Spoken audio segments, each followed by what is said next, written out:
Olá pessoal, caíram de paraquedas aqui no canal ou estão procurando explicações para o PET 6 de Educação Física? Bom, independente da sua resposta, sejam bem-vindos ao canal Joga Joga, comigo, Léo Almeida. Antes de irmos para o vídeo, peço que se inscreva no canal, ative o sininho das notificações e deixe aí o seu like. Bora pro vídeo? Roda a vinheta.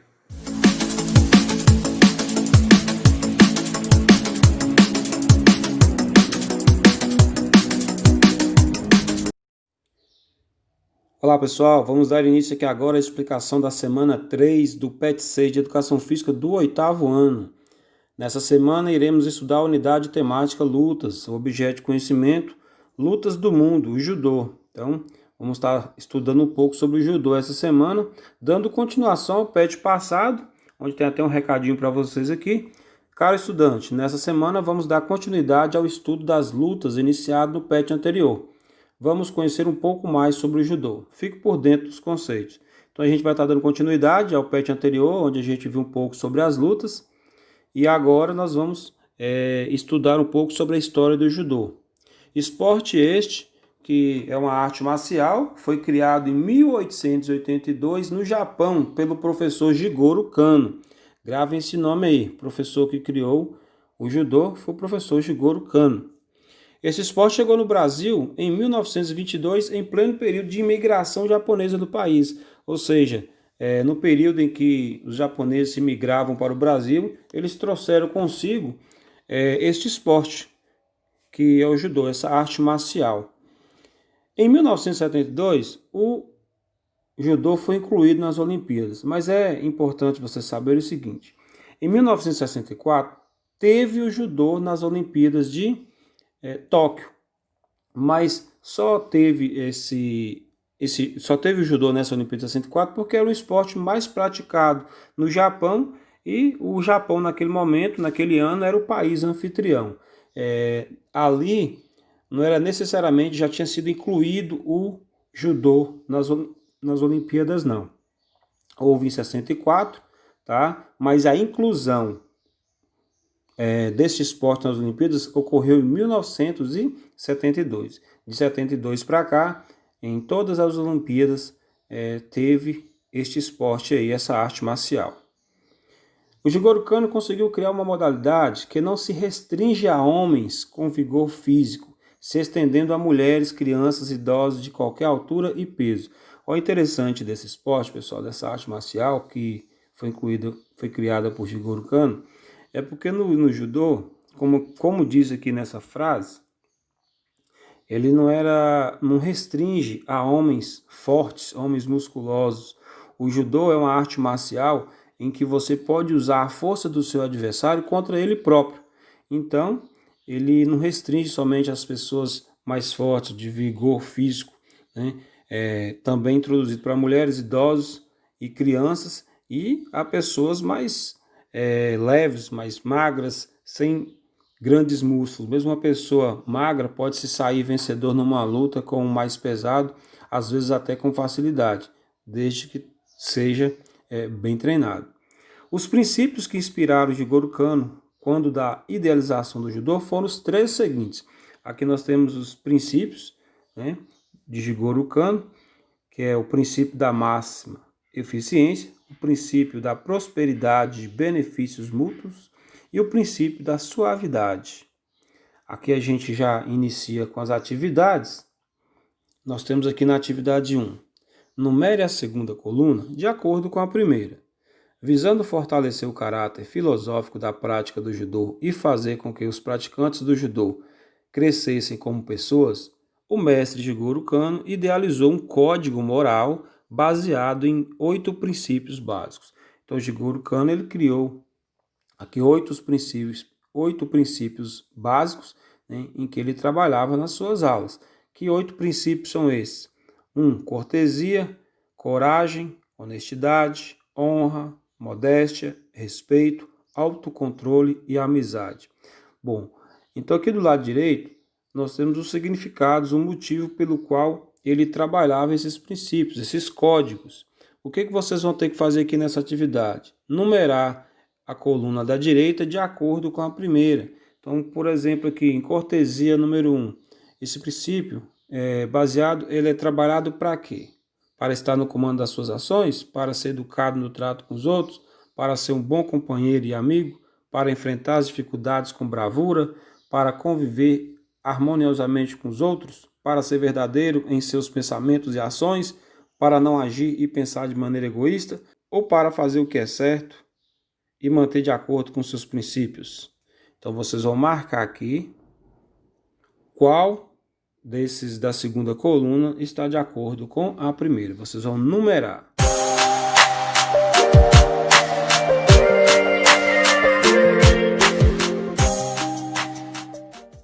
Atividade 2.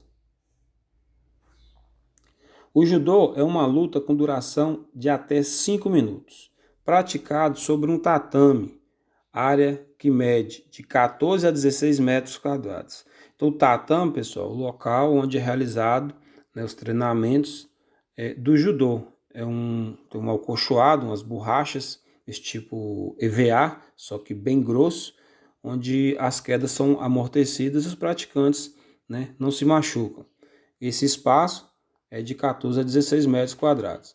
É considerado vencedor do confronto o praticante que conseguir aplicar o ippon, tá? Que é o objetivo do judô. A gente vai ver mais à frente o que é o ippon. Caso nenhum dos lutadores conquiste o ippon, será considerado vencedor aquele que tiver mais vantagens. Essa vantagem pode ser medida pela soma de outros golpes aplicados na tentativa de se aplicar o ippon. Ou seja, durante a luta ali do judô, você vai sempre tentar aplicar o ippon.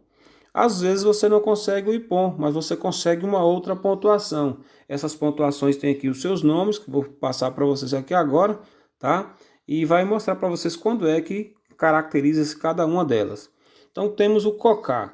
O que é o koka? É o golpe caracterizado por uma queda sentada no tatame. Então às vezes você tenta derrubar o seu adversário, fazendo com que ele caia com as costas no chão, mas você não consegue colocar as costas no chão, mas ele cai sentado. Quando você consegue fazer isso com o seu adversário, você consegue um koka. Cada koka vale 1/4 de ponto, ou seja, é 25% de um ponto, ou como se fosse 0,25. Yuko. O yuko, ele vale 1/3 do ponto. Quando é que você consegue um yuko? O yuko se realiza quando o oponente cai de lado. Também ganha yuko se conseguir imobilizar o oponente por 10 a 14 segundos.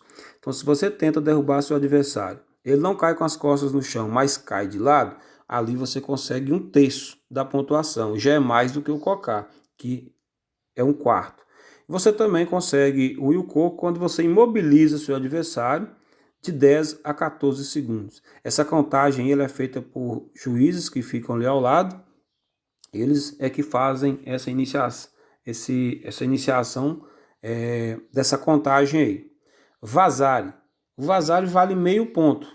2 vazares valem 1 ippon e termina o combate logo após o segundo vazare. Então, se o adversário aí, se você consegue 2 vazares, já acaba a luta. É como se você tivesse conseguido um ippon. Um vazare é um ippon que não foi realizado com perfeição. Também ganha vazare se conseguir imobilizar o oponente por 15 a 19 segundos. Então, vazare também vale quando você imobiliza o adversário aí de 15 a 19 segundos. Então, você consegue o vazare, que é igual a meio ponto. Se você conseguiu 2 vezes esse meio ponto, você consegue o ippon e sai vencedor. E o ippon é o ponto completo. O nocaute do judô finaliza o combate no momento deste golpe. Um ippon realiza-se quando o oponente cai com as costas no chão, ao término de um movimento perfeito, quando é finalizado por um estrangulamento ou chave de articulação, ou quando é imobilizado por 25 segundos. No caso do ippon aqui, você vai conseguir se você derrubar seu adversário com as costas no chão, se você imobilizá-lo por mais de 20 segundos, se você estrangulá-lo com a chave de articulação. Então, nessas 3 consequências da luta aí que você conseguir, você finaliza com o ippon e sai do tatame vencedor.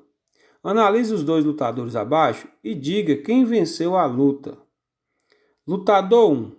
ele conseguiu imobilizar seu adversário por 12 segundos. Ele conseguiu um vazare e mais uma queda sentado. O lutador 2, ele conseguiu imobilizar por 15 segundos, mais um cocar. Vocês vão marcar aqui na frente aqui do vencedor, tá? Quem foi o lutador que venceu essa luta aí. É só você somar, tá, pessoal? Soma aí as imobilizações com os vazares, com os cocar, com a queda, para vocês saberem quem venceu a luta. Atividade 3. Você sabia que todo judoca tem regras de conduta a seguir? Aqui a gente vai falar sobre o judoca. Tem regras de conduta a seguir. Deve manter o seu judogi, roupa para praticar o judô. Alguns chamam, ou alguns falam, judogi. E o dojo, que é o espaço para a prática da luta, sempre limpos e em ordem. Então eles devem se manter o judogi e o dojo sempre limpos e em ordem. O judoca, ele precisa saber dobrar o seu judogi e amarrar corretamente a faixa.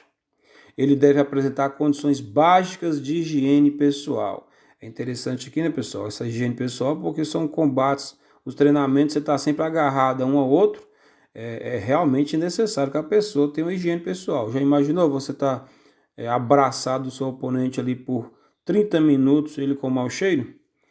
Precisa fazer a saudação ao entrar no dojo, ao seu mestre e ao companheiro de treino. Então é necessária essa saudação tanto ao seu mestre como ao seu companheiro de treino.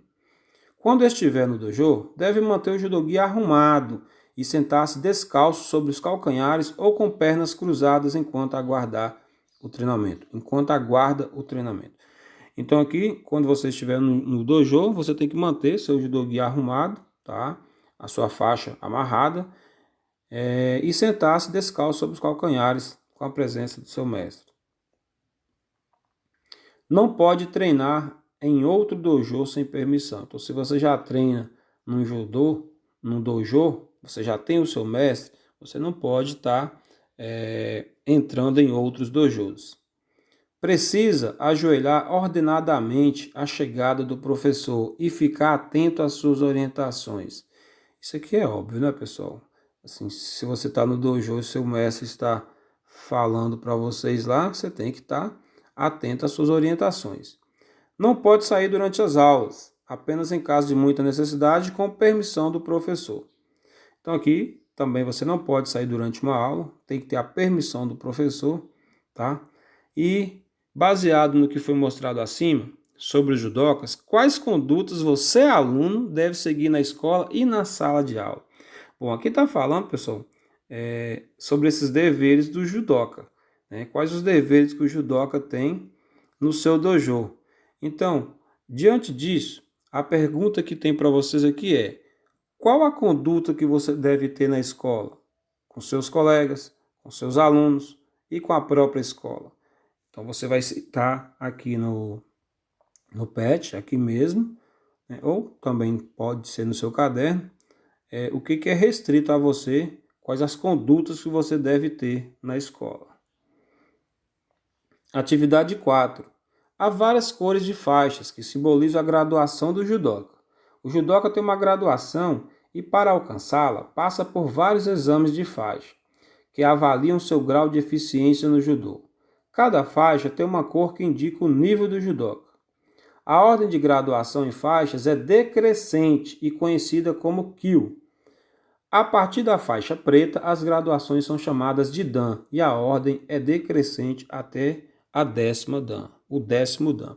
Então aqui vocês vão notar, pessoal, que a classificação aqui das faixas, ela inicia decrescente até elas são conhecidas como Kyu. A partir da Kyu, que é a partir da faixa preta, quando você acaba todas as Kyus, você recebe a faixa preta. Aí a ordem já é crescente. Então vocês vão perceber aqui quando vocês verem o quadro aqui das faixas. Antes disso, observem as imagens abaixo e responda qual a cor da faixa. Letra A, 7º Kyu. Qual a cor da faixa aqui, 7º Kyu? Tá aqui, né? Bem fácil de vocês responderem, a cinza. Aqui a 6ª Dan. Vocês vão procurar a Dan. A Dan é esse quadro de baixo. Qual é a 6ª Dan aqui?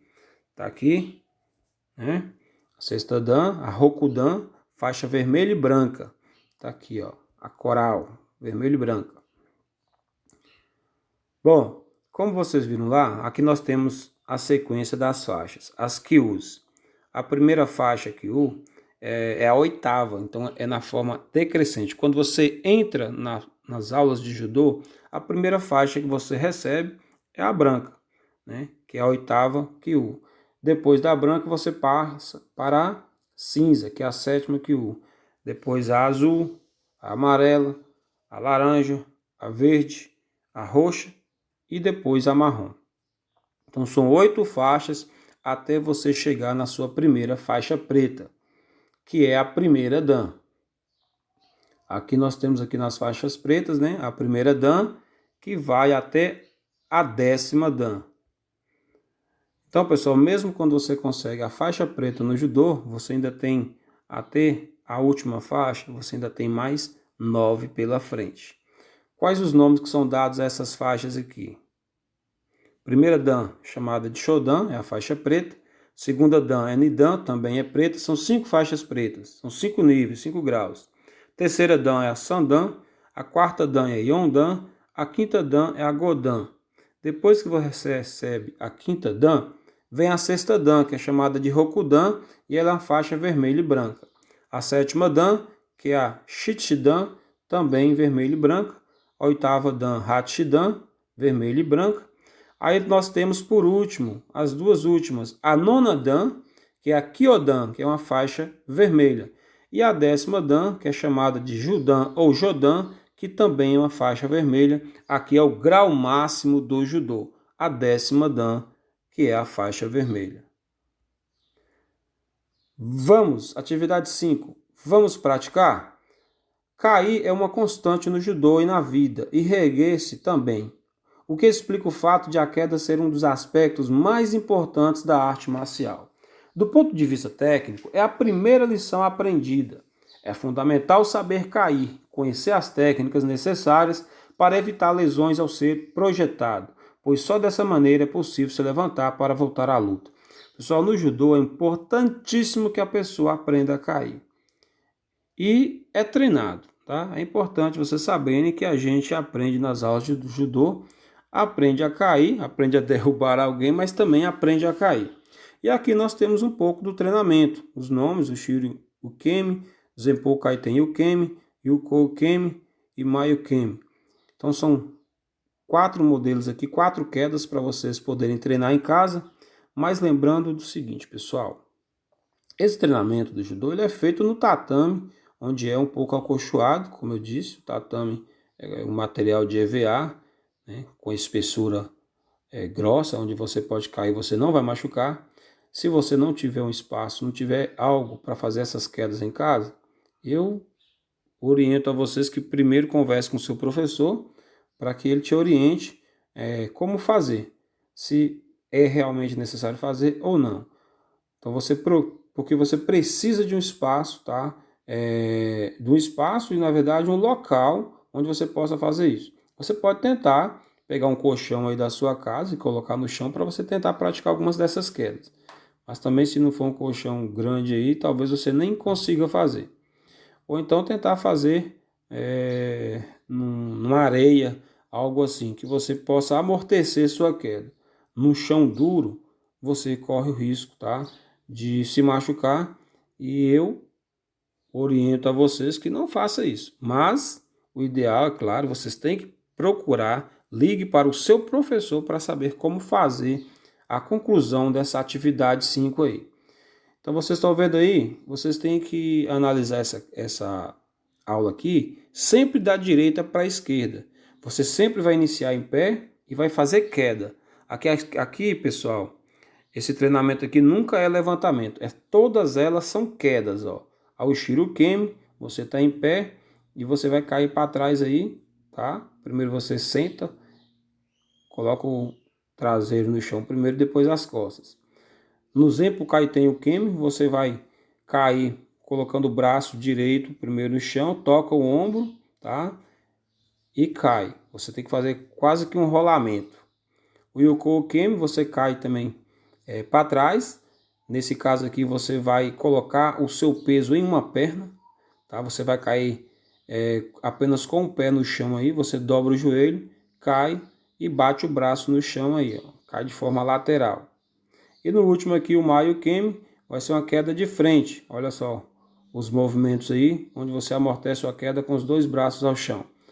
Então, lembrando, para vocês fazerem esse treinamento aí, ligue para o seu professor, tá? Se você não tem um espaço, passe isso para ele, para ver o que ele vai te orientar a fazer. O esquema dos movimentos para as quedas descrito no desenho acima é da direita para a esquerda, ou seja, começa de pé e termina no solo. Foi o que eu falei para vocês aí. Todos os movimentos começam da direita para a esquerda, ou seja, sempre começa em pé e termina deitado, termina no chão. Experimente vivenciar as técnicas de queda do judô e conte-nos como foi. Então, depois que você realizar, você vai descrever aqui ou no seu caderno como foi, tá, a sua aula. Qual foi a sensação? Você conseguiu fazer tudo? Você teve dificuldade? Você se machucou? Descreva aí como foi sua aula. Se você não realizou, descreva aí que você conversou com o professor, tá, ele dispensou você dessa aula porque você não tinha espaço para realizar tal atividade, mas não deixe de fazer, pessoal. Bom, o que tínhamos por hoje é isso aí. Espero poder ter ajudado todos vocês. Antes de encerrar, peço a vocês que, quem não se inscreveu no canal, se inscreva aí agora, ative o sininho das notificações e deixe o seu like, pessoal. O like ajuda o vídeo a chegar para outras pessoas e nosso canal a crescer. Eu vou ficando por aqui, fique com Deus e até a próxima. Fui!